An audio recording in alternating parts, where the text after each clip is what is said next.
afternoon, folks. My name is Jim Worthen. The show is Worthen One.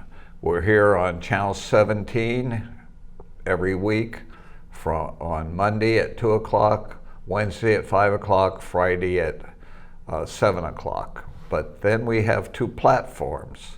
Well, really three. We have Mike, our director's Facebook going out right now, and then later tonight, tomorrow, you can see the show before it even hits Channel 17 on TVSB website. And I tease about this because it really is hurtful. And you know, I'm a very tender person. You go to the demand section of TVSB and you have to go all the way to the bottom to find Worthen One. That's how much they hate me. You do. Now they say it's the alphabet, but I learned the alphabet in the 6th grade, so don't tell me that. Or you can go to YouTube, search Worthen One, and all the shows are archived there. So the reason to tell you that is what we're going to talk about is of interest to people not just in the Channel 17 area on the south coast of Santa Barbara, where there are people who have cut the cord and don't even have channels, cable TV. They can still see it on the internet, and everywhere in the world they can see it. One time I had a guy call me from Paris. You may have heard of him. Arthur von Wiesenberg, Animal Zone, News Press, called me one day. He says, I'm sitting here watching you on the internet. That was 10 years ago. Amazing. So it's an amazing world we live in right now. I've always said recently that the internet and technology is the greatest thing invented in my lifetime when it works. and sometimes it doesn't. Yeah. My guest today is an old friend and acquaintance. Probably go back till 35, 40 years when we conned him into running for supervisor. Joe Armendariz. Mission of mercy. You didn't have to con me, Jim. I was excited about it, actually. That's how crazy I was at that age. Yeah. Well, I didn't do too much. I just sicked Rod Sumner and the Rod Libertarians. Sumner and Bob Backhouse and Michael Long and Andy Caldwell and Mike Stoker and Jen Evans, all the regulars. Yeah. All the regulars. It's amazing how, and you've seen me in politics, sometimes I just sit back and say to somebody, sick him, go get him. Briefly, because we're going to cover different area than you and I normally cover. You're very astute in local politics, local taxes, and local needs, but I've been taken by some articles that you've written over the last 4 or 5 months, and get about one a week, and I say, I got to read this. Yesterday I was at Cox Cable, technology not working, and while I was waiting, I could read it. Yeah. Other times I'm going to bed and I read it. So meet the new experts, same as the old experts. Yeah. You were born in LA? I was, LA. Bellflower. That's technically LA County. And 6 of you in the family? There's 6 kids, 6 adults, 6 crazy adults. Yeah. My wife is over there watching. She knows they're crazy. We're all crazy. Your mother passed away a decade ago, but she did. I want to thank you for doing the show. You got bad news today. Yeah, I mean, you know, it's never, it's certainly not something that happens every day when your father passes away. And it's interesting, Jim, because I've been on your show many times over the years, and we always start out by asking me about my parents, and so I've always, talked to you and your audience about those issues. So today is, around 12 o'clock today, July 28th, 2022, my father passed away at the age of 90. He had cancer for probably about 5-6 months, but he never took a day in his life. My dad is one of those rare people who never had a headache in his life. And my mom had a lot of headaches, and my brothers and sisters, we all grew up having headaches. And my dad used to just scratch his head and think, I don't know, I can't even relate to what a headache feels like, because he never had one. So just was healthy his whole life. I don't want to make a joke about it, but I know you and I didn't get headaches except when we were drinking. Yeah, got headaches the next day. He was a very healthy man. He lived to obviously a very ripe old age, 90 years old. You know, we threw him a big birthday party for his 90th birthday last October, and he was fine on his birthday the day before, I think, or at least a few days before. He was almost 91. Next month. So he was going to turn 91 in October. But he had been to the Dodger game that week, and with my sister, and he was walked up and down. I mean, he was in great shape and great condition and healthy, and everything was for a 90-year-old man. And then within a matter of maybe a month or two after his birthday, they started noticing some stuff going on with his appetite, and one thing led to another, and he was diagnosed with that. God's blessing on you and your family. Yeah, thank you. And people are probably wondering, Joe, what the heck are you doing why aren't you? Well, it's like I was telling you before the break. And for everybody, your glasses are prescription, not because you're hiding your face. Yeah, these are my prescription glasses, and my wife I've been driving her crazy lately because I lost my glasses, my actual prescription, about 5-6 days ago, and it's been a nightmare. But I had a full schedule today, and I was planning on going down tomorrow. My wife and I, Chris and I, were going to go down tomorrow and spend a few days. But then, when my brother told me that he had passed away, and I had just spoken to him about 5 minutes prior, I thought about, okay, so what do you do, in this situation? And Worthen won't be mad if I cancel. I mean, I have to assume if I had called you and told you that you would have been understanding. But I decided, my dad would want me to go to work.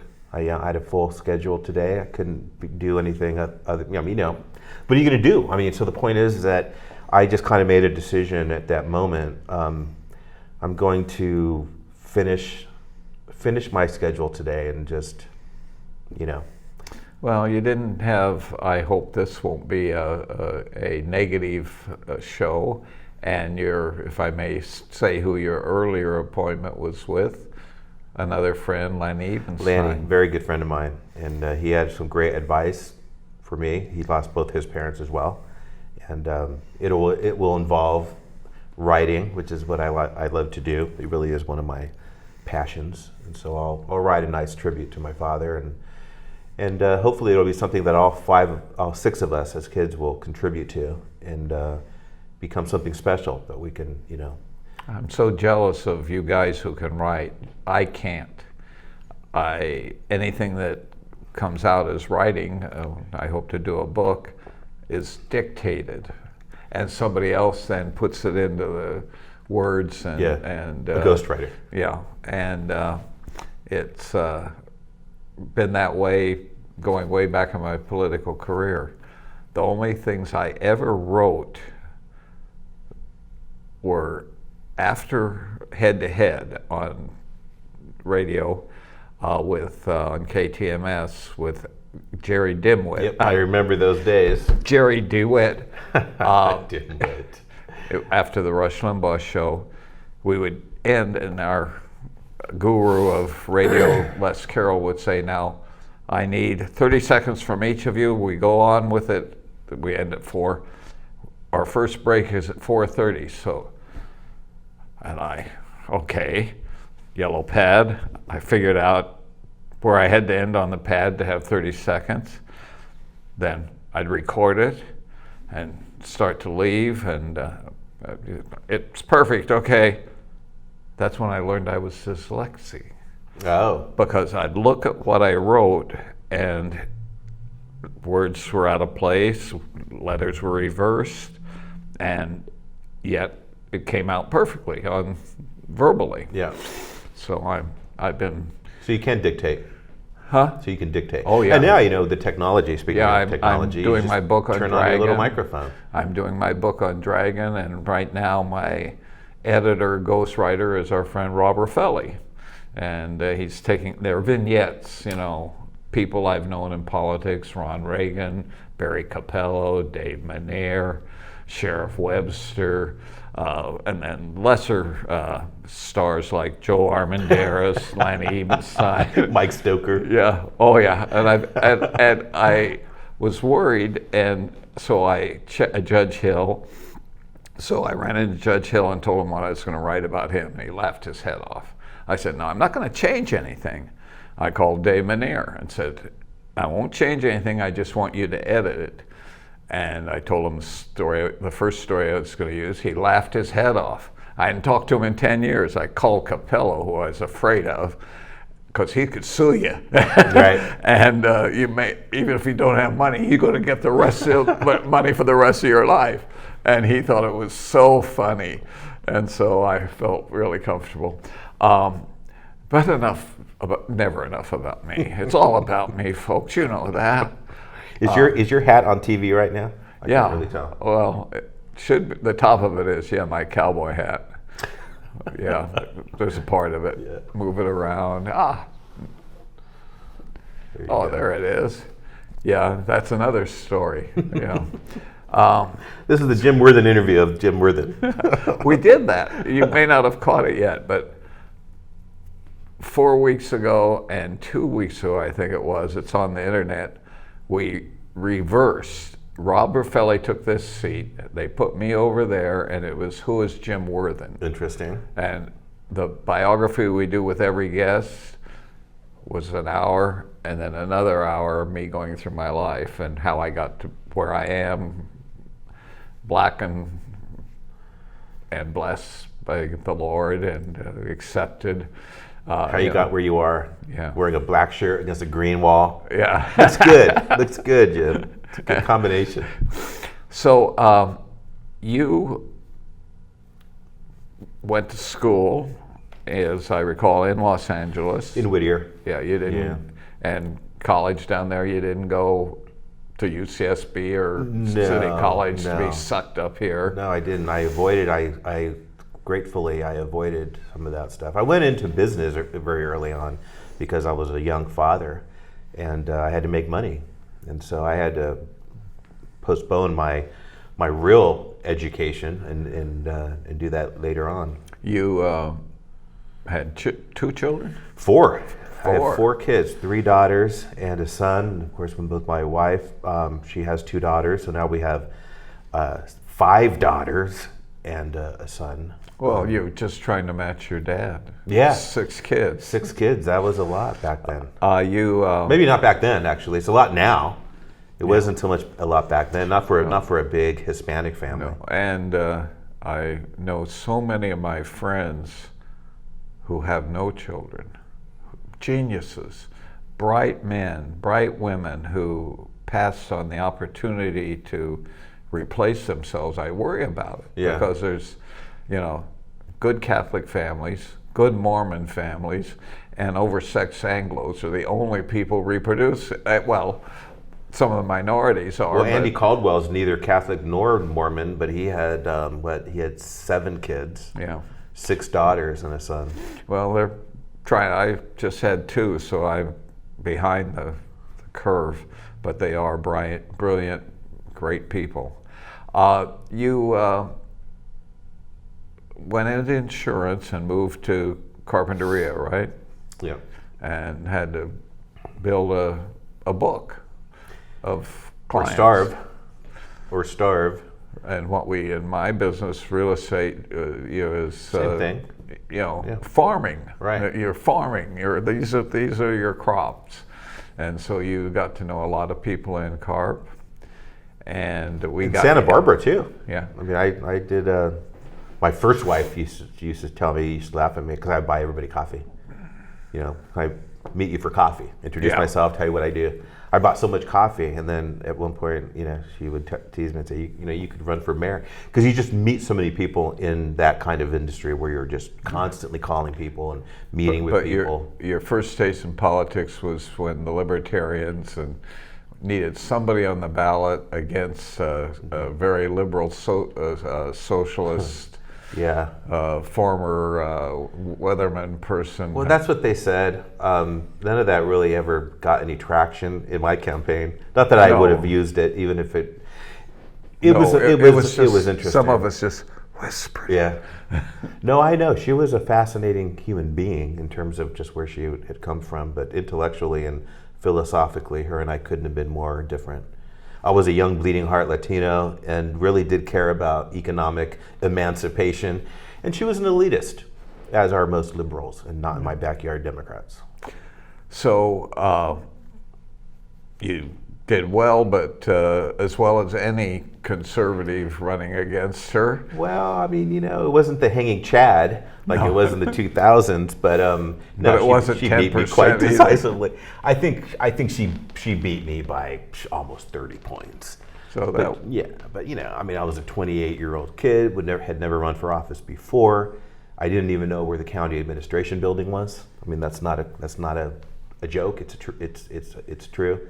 And my entire campaign, if you were to go back and somehow be able to go back and watch that campaign or even observe it, you would see that what you had was a 28-year-old guy running for Congress while running for county supervisor. Because those were the issues that I knew about and wanted to talk about. I didn't know anything about Santa Barbara County government. Later, a mentor, or around the same time, a mentor came into your life who has also been one of my mentors, and that was local supervisor or assemblyman and vintner. Talk about Brooks Firestone. Brooks Firestone was a big influence in that trajectory because he met me after in 1994 after we had successfully in Carpinteria gotten a pro-business person elected to the city council, and Brooks was in the assembly at the time, so he came down on a weekend to do some knocking on doors with Gary Nielsen. Press in the flesh. Yeah, just to show Gary, look, this is how you do retail politics in a small town. Great fun, and I got to meet Brooks on that particular day. And the next day, 2 days later, he called me up on the phone and asked me to be his alternate on the Central Committee, which I didn't even really know what that meant, but it sounded good to me. And it sounded especially good coming from Brooks Firestone with his big voice on the phone, and I was a big fan, so it was exciting to do that. And I would say that Brooks was a big factor in my ability to kind of get noticed by some of the right people, like the Jim Worthens of the world, and the Bob Colemans and George Blisses and all those. Yeah, we've talked about the Central Committee on the show, that it is a legal body under the state election code. Each party has one, and the alternates are appointed, but the members, either an ex-official like an assemblyman or people who ran for office and got elected. I ran once at 22 years old and put salesman as what I did and got clobbered. Nobody likes salesmen. And later I've been elected 3 times, and you have to go through get 20 signatures of people to nominate you for the ballot. So, I remember at the time back then, because this was 1994,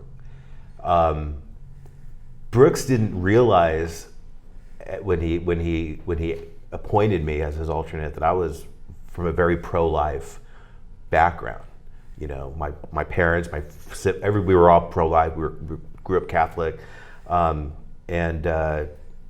so that became kind of an issue early on, because there was a lot of abortion politics. Oh, it was at that time. It's what brought down Bob Lagomarsino because he was a Catholic. He didn't take a outgoing stand on abortion. He was a Catholic. I mean, if you pressed him, he was pro-life, and they decided to replace him, and the very pro-choice Republican women, and who have all gone away. It just, as so many people, as I tell people, my faith, I was once sort of pro-life, pro-choice, and at least in the first trimester, and maybe into the second. And as I was convicted by my faith that that was wrong, science proved me wrong. You know, it used to be when you and I were talking about with Brooks Firestone, a baby born in the 28th, 29th week, preemie, had very little chance of living, and now at 18, 20 weeks they keep them alive, and they can establish life and pain down to 6 weeks. And so science has proved God right. Wait, he invented science. Go ahead. No, but that's a good point though, because back then you couldn't, and also you just in terms of the technology of what you can see, you know, on an ultrasound now, and the 4 or 5 dimensional things that you couldn't see 30 years ago. No. And how can you see that now?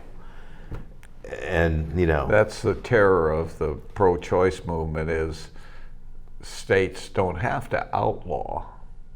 They can say, treat it like any medical problem, counsel before operation, waiting period, ultrasounds, heartbeats. The mother should be able to see and hear all of that before she makes an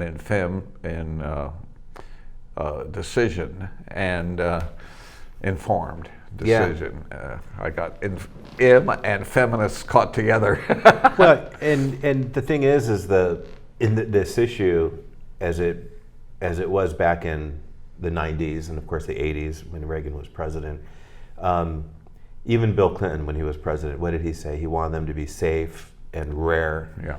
That's not the party, the Democrat Party's position anymore. They don't want it to be rare, and they don't care if it's in the 3rd or 4th trimester. How many trimesters are there? 3? I guess there's 3, right? Yeah. Some of them don't even want it to be rare after they're born and breathing. If they were meant to be aborted. It's pretty outrageous that, it's just crazy. Want to move to your latest ventures, but you were elected to the city council. Indeed. 1 term or 2? 2. And you... 04 to 12. Yeah, you went through a divorce. Yeah. Some... not the path toward to prosperity, that's for sure. And some would call it medical problems. I don't think you would. Just problems with my poisons. Yeah, and the highway patrol. Yeah, they had a special interest in some of my poisons.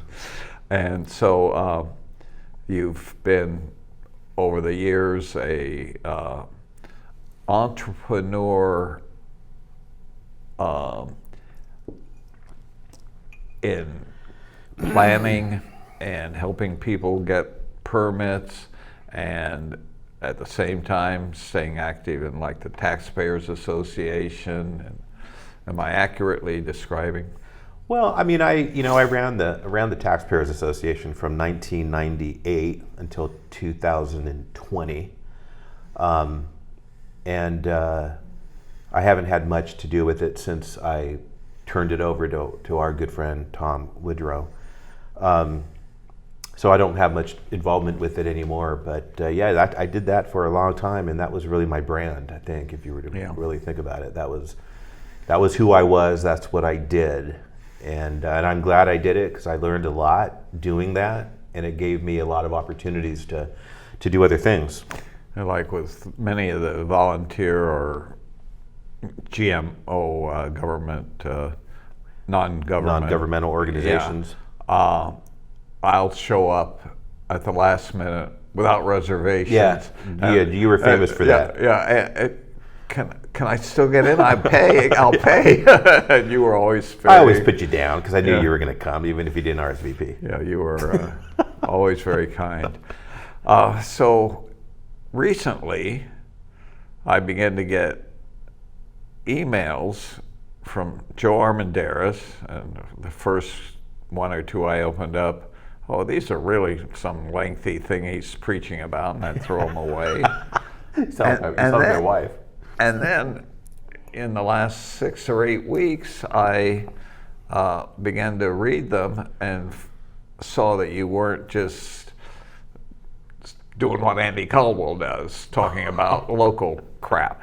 You were talking about, as I said earlier, I did take economics at UCSB, and I did get straight A's, but I don't know the difference between micro and macroeconomics anymore.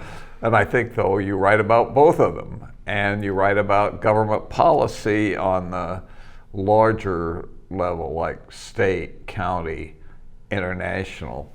Tell us how that's... Well, it's a hard habit to break. You know, it technically wasn't my job anymore, although I still, you know, once you've done something for so long, it's just part of your DNA. I've always been very interested in the economy. I think that as a Republican, we have to be interested in the economy, because the economy, the word economics, comes from the Greek and the Latin, oikos, nomos, meaning laws, customs of the family. So when people say, oh, well, you're obsessed with economics, they're saying, in essence, you're obsessed with the family, you know, and it's the bedrock, right? It's what we are about as a society is family, economy, budgeting, economic opportunity, wealth creation. And I, you know, and so as a student of all that, and as somebody who finds it all fascinating too, it's been a really fascinating time to be alive these last 2 years. And ironically, if I had been head of the Taxpayers Association these last 2 years, I think we would have been very, very active and engaged in some of these debates, particularly as it related to the lockdowns. I was a huge, huge opponent of the idea of locking down our economy. In fact, interestingly enough, the very last thing I ever did on behalf of the Taxpayers Association as the executive director was I sent a letter to the Board of Supervisors the day that they were going to make the decision to shut down the economy, you know, based on the recommendation of the public health bureaucracy. And my last missive to the board was literally one sentence, and it said, "Do not lock down the economy." Sincerely, Joe Armendariz. I mean, I didn't think you had to say much more than that. Do not lock down the economy. The answer to any problem is more prosperity, always. I don't care what the problem is, whether it's climate change, whether it's a virus, whether it's inflation, as we are being told we're in the midst of, which I don't agree with that at all. But even if we were, the answer would be more prosperity. It certainly wouldn't be what they're doing, which is to basically, in effect, take away the punch bowl and, you know, and initiate party pooper economics. You've been writing about the similarity.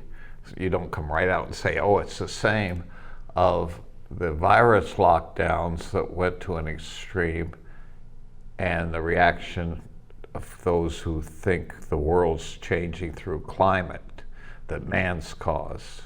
It's the same thing. They're really economically locking us down?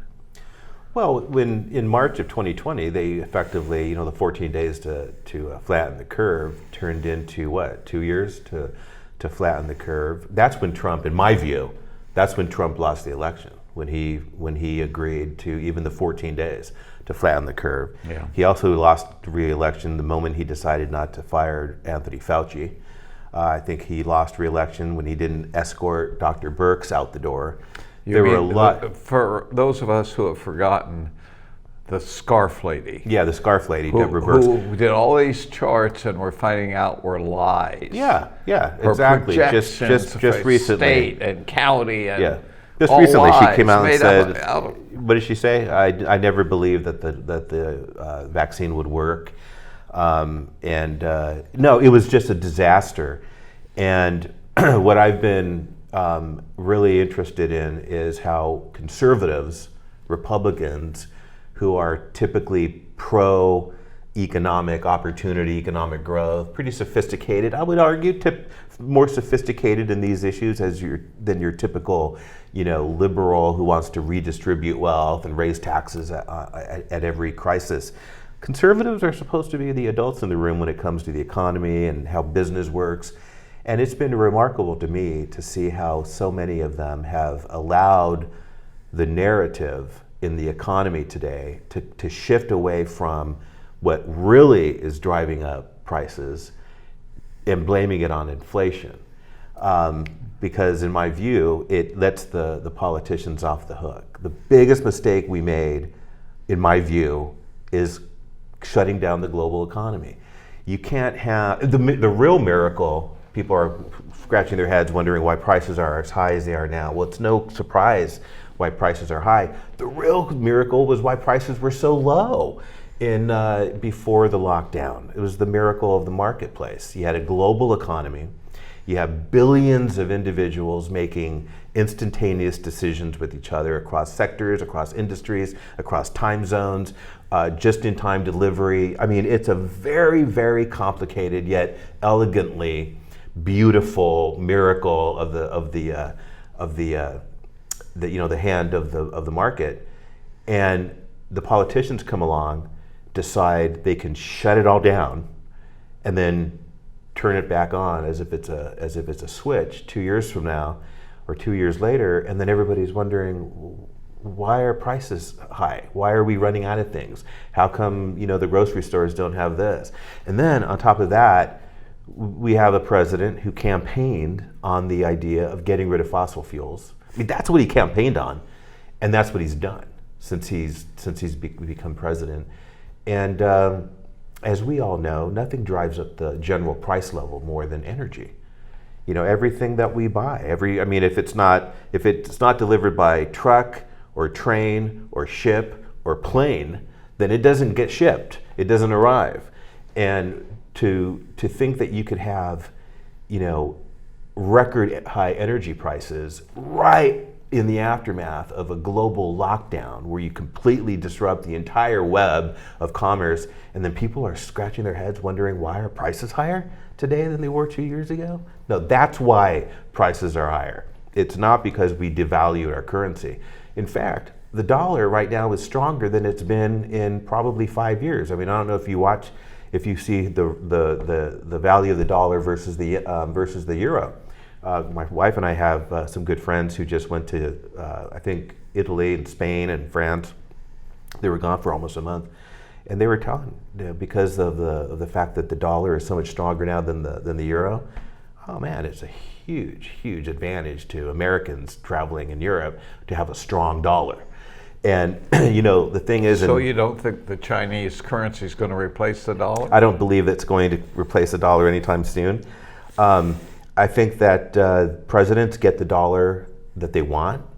Ronald Reagan wanted a strong dollar. When he ran for office in 1979, what did he say? I'm going to cut taxes, I'm going to make the dollar as good as gold.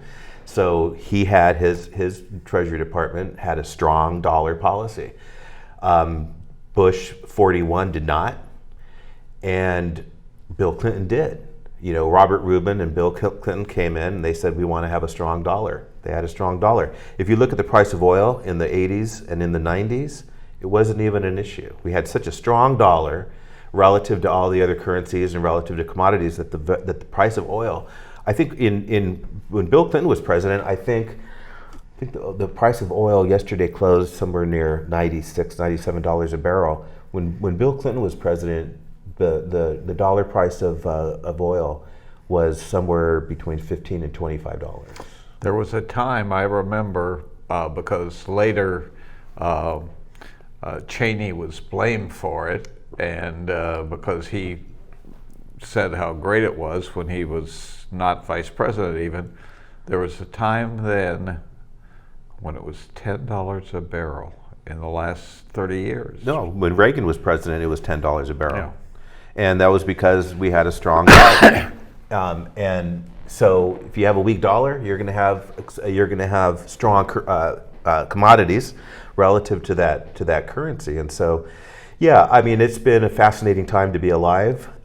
It's profoundly sad what happened by shutting down the American economy. The column that I sent out recently, I think I referred to the fact that, You know, in the old days, they used to say when America gets the sniffles, the rest of the world catches a cold. And when America catches a cold, the rest of the world catches pneumonia. When we closed down the American economy because of the virus mitigation strategy that they implemented, and Trump should never have agreed to it, but when we did that, we suffered as a country in terms of, some small businesses went out of business, some jobs were lost, non-essential. But literally, the poorest of the poor around the world, think Bangladesh, Vietnam, El Salvador, Honduras, third world countries where people work to supply what Americans buy every day. Not only did many of those people lose their jobs, many of them died from starvation and poverty. So it was a horrific decision by a lot of very out of touch so-called experts. And I don't have a lot of respect for the so-called experts these days. Yeah, well, you studied Greek, and you know what an expert is, don't you? X is the unknown quantity, and you know what a spurt is? No, I don't actually. It's a drip under pressure. Okay. So experts is unknown drip under pressure. No, I mean, and now you have the experts in the Federal Reserve and in the financial community saying that because we have inflation, we have to raise interest rates and we have to create a recession. So, again, you got to take away the punch bowl. You've got to dampen demand in the economy. And we're back to that old Phillips curve theory where inflation is caused by too many people working. And, when they say it's caused by too many people working, they're not talking about people in Martha's Vineyard. Okay, they're talking about the people I grew up with in East Los Angeles and East St. Louis, and they're the ones who get to pay the price for the experts' remedy that should be lower taxes, more supply, more economic growth, more opportunity, not less. Well, the economic theory that we have to have government spend more money. We just maybe lost a battle in the Senate with Manchin caving because they gave him some things for his state. Typical, we call it log rolling. I mean, why do you think Salud Carbajal has all these special little pockets that he's got money to give to the Boys and Girls Clubs, the parks and stuff? It's to keep him in line and keep him in office. Sure. To be exactly the same as Nancy Pelosi. Yep. And but you're revealing a new thought regarding the economy. You don't believe that in raising interest rates. I threw out an idea in the green room that maybe they should start divesting of their $8 trillion treasury bills, and you didn't really respond favorably to that. Tell us also something about what you've talked about, the amazing thing with Bill Clinton's economy, with before him Carter's economy, with some of the Bush economy, with Obama's economy, the strength of our economy in spite of these government officials. Is that accurate? I think that's right. And, it's a testimony to the resilience of free enterprise. Capitalism. Democratic, small d, capitalism. And we need more of it, never less of it. And I would agree with that wholeheartedly. The problem is that the enemies of commerce, and if you want to get into the whole make America great again and America first, the problem is that our biggest opponents are in the government. Businesses that want to export their products, whether it's a car or a television, their biggest competitor isn't in China or Japan or Germany or England. It's in Washington, D.C. or in Sacramento. It's the policies that they pass that make the economy suffer and slow down and eventually grind to a halt. And so, I was telling one of my heroes yesterday, a gal named Judy Shelton, who I had the pleasure of meeting. She's written many books on monetary policy, including Money Meltdown, where she called what was going to happen in the former Soviet Union. But she's a supply sider of the Larry Kudlow, Jack Kemp persuasion, and I was just reminding her because she was a good friend of Jack Kemp. Oh, you mean she believes in that terrible trickle down? She believes that maybe lowering the cost of everything, including taxes, would be good as a stimulus for the economy. But it's like I told her, I said, look, we're not falling into recession, Judy. As you know, we're being pushed. And that's what they're doing. They're pushing us into a recession in order to fight a phantom inflation, when what they really ought to be doing is returning us to the days of energy independence and cutting taxes, lowering the cost of capital. As of today, and maybe your family tragedy or your family loss, you didn't fully hear this, but and I haven't even heard the exact figure, but as of today, we've had the traditional definition of a recession. We've had another quarter. The first quarter dropped 1.6%, and I haven't heard what it is in the second quarter, but it's got to be around 1 or more. And so now we're in a recession with inflation. Stagflation. Yeah. Carter 2.0. Yeah. Yeah. Well, I think it's outrageous that we would be trying to count the number of angels that can fit on the head of a pin, when in reality, there's a lot of people out there struggling. And whether you want an economic definition of recession, Reagan had it best, right? He said recession is when your next door neighbor's out of work, depression is when you're out of work. Yeah. There's a lot of metrics that you could look at right now in the economy. I mean, for example, consumer confidence. You start looking, if you start drilling down into the numbers and the surveys that people are being asked, one could argue that we're in a depression. You really could argue that. Now we don't use that word anymore, as you know. We don't allow the word depression to even be introduced into our conversation about the economy after World War II. How can you have a depression when everybody's got a job? Well, and there's the thing is there's a lot of people who have just completely checked out of the labor force, and we don't even know where they are, what they're doing, and so but the fact of the matter is that we have had an underperforming, and Andy and I have talked a lot about this at the Board of Supervisors, but it's you're basically talking to a wall when you talk about these sort of macro esoteric economic concepts, and that is the performance gap, the performance deficit in the economy. If you were to go back and look at what the GDP growth in the American economy was starting, let's say, the early 70s, all the way to, let's say, the end of 2021, and averaged it out, the average annual growth rate in the economy of the GDP has been roughly about 2.25% to 2.5%, okay?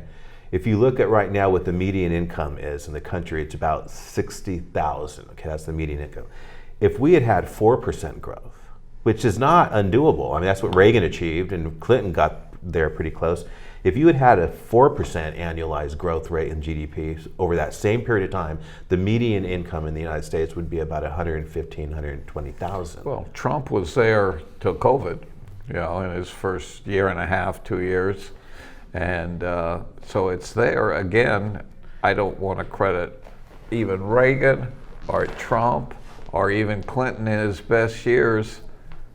As a pundit once said, it's the economy, stupid. We've got the greatest engine in the world. It's always the economy. If they would just stay out of our way, or my favorite way of saying it is, don't just do something, sit there. Don't just feel the need to do something. Yeah, we're much better off if you do absolutely nothing. And the other day I asked a question on Twitter or Facebook, I don't remember which one it was. I said, if you think that $1 billion in the hands of Nancy Pelosi and Chuck Schumer is going to be used more productively than in the hands of Elon Musk, then you're lost. You're a lost case. You're not teachable. And that's really right. What it boils down to is it's never been a question of how much money we spend in the United States. It's always been about who's going to spend it. Do we want businesses spending it, maybe nonprofits spending it in the faith community, or do we want government bureaucrats and politicians spending it? Well, being we're both for a small d, the Supreme Court has become the court of the small d democracy. In other words, it's not for the black robes at any level to make decisions, and we don't need to get into the abortion ruling. That's going back to the states, and we've talked about what the states can and should look at if there's any choice.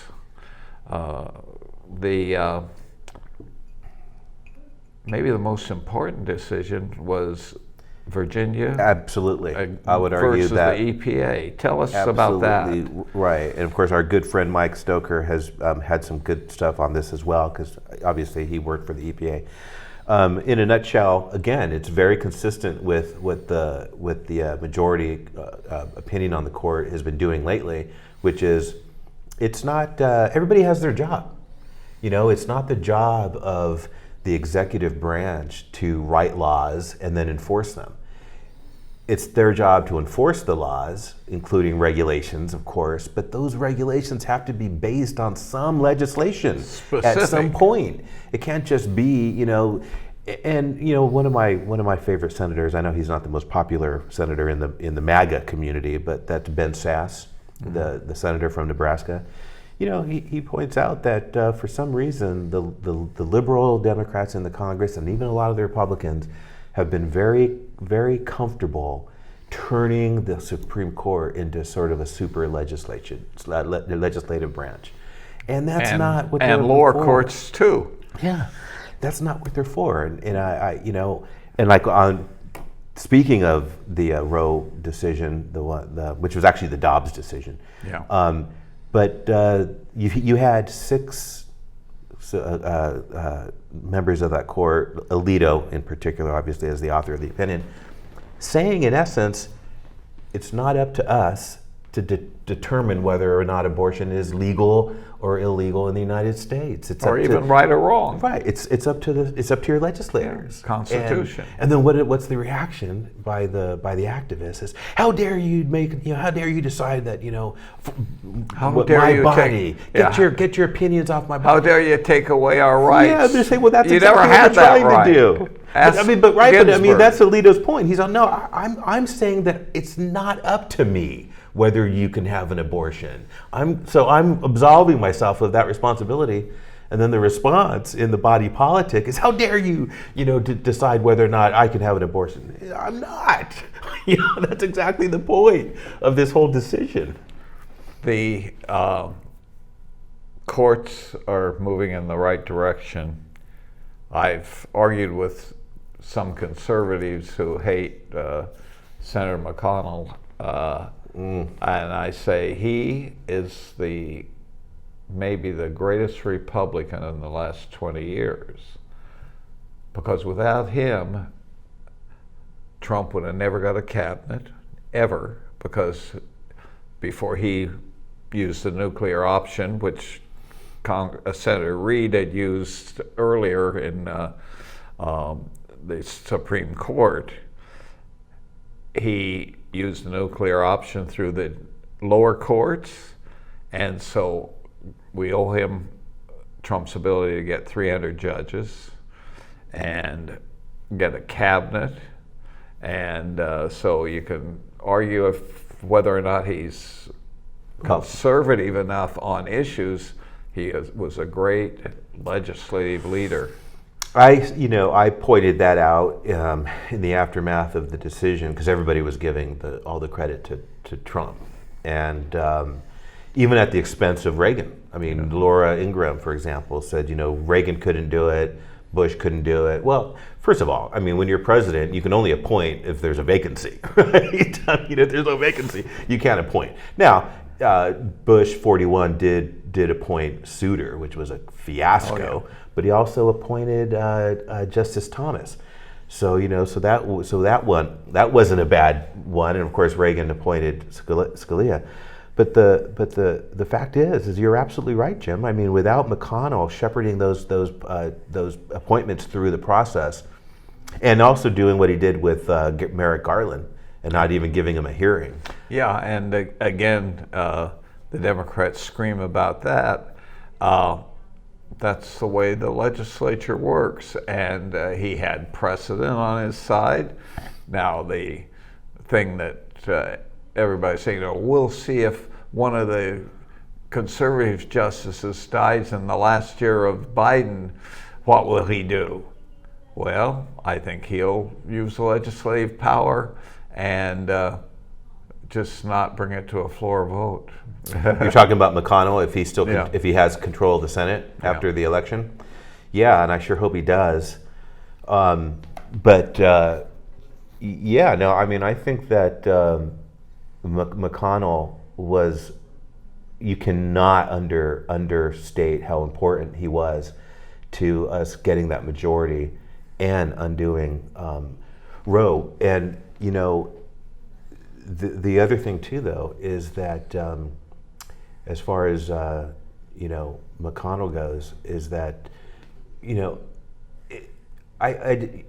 well, I mean, look, what we know about Merrick Garland now. Yeah. Can you imagine? He would have been the most radical liberal Supreme Court justice ever. And ever. how was he advertised, if you recall? Yeah. Oh, this is the Moderate consummate judge. moderate. He's Yeah. a centrist, perfectly responsible choice by Obama. And in last year of his he could have gone way more radical. This is the guy's crazy. Yeah, anti-law, anti-constitution. The quick prediction on the election, and then I want to talk in the last 5 minutes about China. What about China? Well, but my prediction on the election is I think that we're going to win big in the House. I don't know about the Senate. I hope the Senate. I guess what are we expecting? Maybe a couple seats at the most. Well, some are at 51. Yeah. Others, pundits, Republicans, are at 53.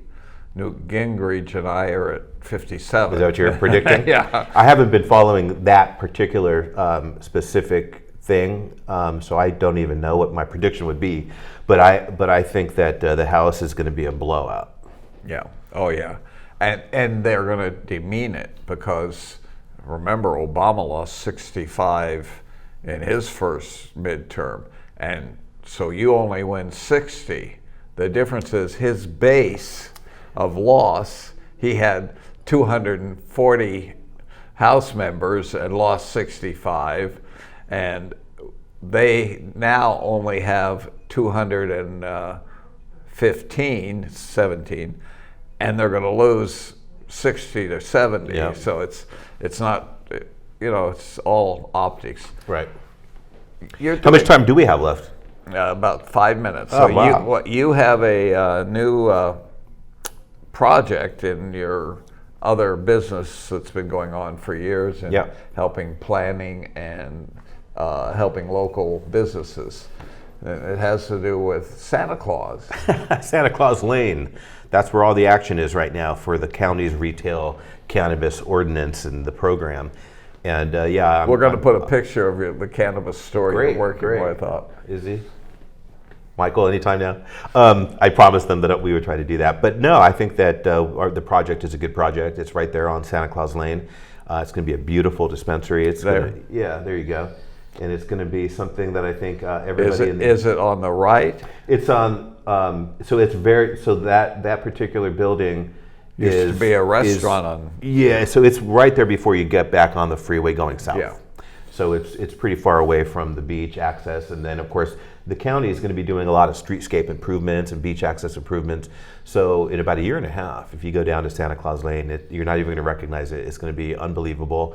It's going to have a roundabout. It's going to have more parking. There'll be actual a access over the tracks to the beach Now, for the first time in the history of the world. Is it coming off at Ladera and going through Santa Claus, and you went back on the freeway? Are they going to end that access back to the freeway and do a roundabout so you go back to Ladera? Yeah, they're going to do a roundabout right there as you right now would normally have to turn around and go back. It makes a lot more sense, but there always was the risk of some kid, I don't mean little kid, but young people coming off the beach and getting over into that. All of a sudden you're coming out of Santa Claus and you got to get on the freeway at 70, and so you're hitting that on-ramp at 60 while you're still on Santa Claus Lane. Yeah. So that's going to end. So they're going to fix all those issues. This project is a great project. We have 22 dedicated parking spaces. We're the only business on the lane that actually has its own dedicated parking, and yet we were appealed by our opponent on parking. And it's just amazing to me how some people are so unaware, have no self-awareness. Our biggest opponent has no dedicated parking for any of his businesses. We have 22 spaces. We're the only one on the entire lane, and his bone of contention with us is parking. It's pretty interesting. Yeah, it's to clarify in people's minds. This was a very competitive licensing period where the county had the right to give a license in 6 areas around. That's right. So this is the only one south of, in the county land, south of Goleta, Isla Vista. Yeah, so this is the Toro Canyon planning area. Yeah. And then there's the eastern Goleta Valley area. There's Santa Ynez, Orcutt, and Isla Vista. Not Santa Ynez. And Los Alamos. That's mine. Well, no, well, there's one in Santa Ynez as well. Yeah. So the pharmacy is in Santa Ynez. That's right. And then That's the one I lost. You have Haven in Los Alamos. You have Cookies in Orcutt. Us in Toro Canyon. And then Graham actually got 2. He won the license in Santa Ynez and Isla Vista. That's a pharmacy. That's pharmacy. Yeah. So they're going to do good business in Isla Vista. We never have enough time, buddy. We don't. We'll have to do it again. We'll have to do it more frequently. Yeah. Now that you have something different to talk about, I'll watch your columns. How do people get your columns? They can just email me, I guess. I'm also on Red State, so everything that I send out eventually gets on Red State. So I love that platform because it gives me much wider exposure. But Joe at ArmendarizPartners.com. Just email me, request to subscribe to my. Oh, that's stuff. the same place. Hate letters should be. Yeah, absolutely, and most of them are hate letters. Most of them are hate letters. Well, God bless you. Thank you. My prayers are with your family. Thank you very much. I know you're a man of faith. So. I am indeed, and this is part of life. Obviously, it hurts, but it's something that we're all going to deal with in some way, shape, or form.